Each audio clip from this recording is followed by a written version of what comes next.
કડકડતી ઠંડીમાં સ્વાદ સાથે આરોગ્યની સંભાળ પર વધુ જરૂરી બની જાય છે ત્યારે લીલા ચણા જેને આપણે જીંજરા કહીએ છીએ અને તે જોરદાર પસંદગી બની ગયા છે. તો આજે આપણે જાણીશું કે કેવી રીતે આ નાના લીલા દાણા આપણા પાચન તંત્ર, દ્રષ્ટિ, ત્વચા માટે સુપરફૂડ બની શકે છે અને આ સાથે જ દિવસભર એનર્જી પણ પૂરી પાડે છે. ચાલો જાણીએ કેવી રીતે. નમસ્કાર દર્શક મિત્રો, BS9 TV ન્યૂઝમાં આપની સાથે હું છું નેહા પટેલ. હાલ કડકડતી ઠંડી પડી રહી છે ત્યારે લીલા શાકભાજી ખાવાની મજા પડી જાય છે અને આ સિઝનમાં લીલા ચણા એટલે કે જીંજરા પણ વધારે આવે છે અને તે સ્વાસ્થ્ય માટે ગુણકારી છે કેમ કે લીલા ચણાનું શાક મજેદાર બની શકે છે અને ઘણા લોકો લીલા ચણાને શેકીને પણ ખાવાનું પસંદ કરે છે જે સ્વાદિષ્ટ અને પોષણથી ભરપૂર હોય છે.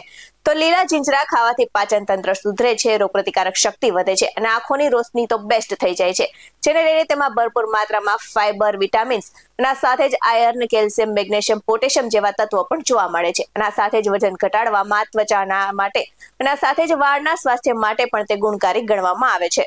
તો ડાયાબિટીસ નિયંત્રણ કરવામાં પણ આ લીલા જીંજરા મદદરૂપ થાય છે. તો લીલા ચણામાં જોવા મળતા ફાઈબર પાચન તંત્રને મજબૂત કરે છે. આ ઉપરાંત કોલેસ્ટ્રોલને કંટ્રોલ કરવામાં પણ મદદ કરે છે, જેના કારણે હૃદય સ્વસ્થ રહે છે અને સાથે જ જીંજરાનું સેવન કરવાથી ડાયાબિટીસનું સ્તર પણ કંટ્રોલમાં રહે છે. તો લીલા ચણા માંસપેશીઓ માળને મજબૂત કરીને હાડકાને અંદરથી સ્વસ્થ રાખે છે અને તે શરીરને એનર્જી આપે છે. તો પ્રોટીનની માત્રા પણ સારી જાળવી રાખે છે. તો આ સાથે જ લીલા ચણા ત્વચા, વાળ અને નખ માટે પણ ફાયદાકારક ગણવામાં આવે છે તેવું સંશોધનકારોનું કહેવું છે. તો નિયમિત સેવન કરવાથી એટલે કે સિઝન અનુસાર લીલા જીંજરાનું સેવન કરવાથી ત્વચાને ચમકદાર બને, વાળ અને નખને પણ મજબૂતી આપીને ચમકદાર બનાવે છે. તો લીલા ચણા ગર્ભવતી મહિલાઓ માટે પણ ખૂબ જ ફાયદેમંદ ગણવામાં આવે છે તેવું ડોક્ટરોનું કહેવું છે. એટલા માટે જ તેને સુપરફૂડમાં સમાવેશ કરવામાં આવ્યો છે. તો તેમાં vitamin B9, iron, protein, calcium, fibre અને વિટામિન C જેવા પોષક તત્વો પણ જોવા મળે છે.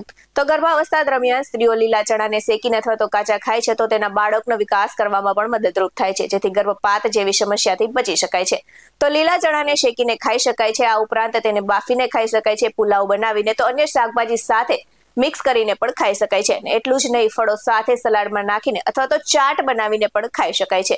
તો લીલા ચણા સવારે નાસ્તા દરમિયાન જો ખાવામાં આવે તો ખૂબ જ ફાયદેમંદ સાબિત થાય છે અને શેકેલા લીલા ચણા કુદરતી ઉર્જા માટે બુસ્ટર તરીકે ગણવામાં આવે છે, જે ઇન્સ્ટન્ટ એનર્જી આપે છે અને શરીરને દિવસભર એક્ટિવ રાખે છે. તો લીલા જીંજરામાં હાજર એન્ટીઓક્સિડન્ટ અને ફાઇબોકેમિકલ્સ હૃદયને સ્વસ્થ રાખવામાં મદદ કરે છે અને કોલેસ્ટ્રોલ લેવલને ઘટાડે છે. તો લીલા ચણામાં ગ્લાયકેમિક ઇન્ડેક્સ ઓછો હોય છે, જે બ્લડ સુગરને નિયંત્રિત કરે છે અને ડાયાબિટીસના દર્દીઓ માટે તો તે વરદાન રૂપ સાબિત થઈ શકે છે. તો શેકેલા ચણા સવારના નાસ્તા અથવા તો સાંજે નાસ્તા તરીકે પણ ખાઈ શકાય છે અને જો તમે ઈચ્છો તો તમે તેમાં થોડું મીઠું, લીંબુ, મસાલો ઉમેરીને તેને વધુ સ્વાદિષ્ટ બનાવી શકો છો.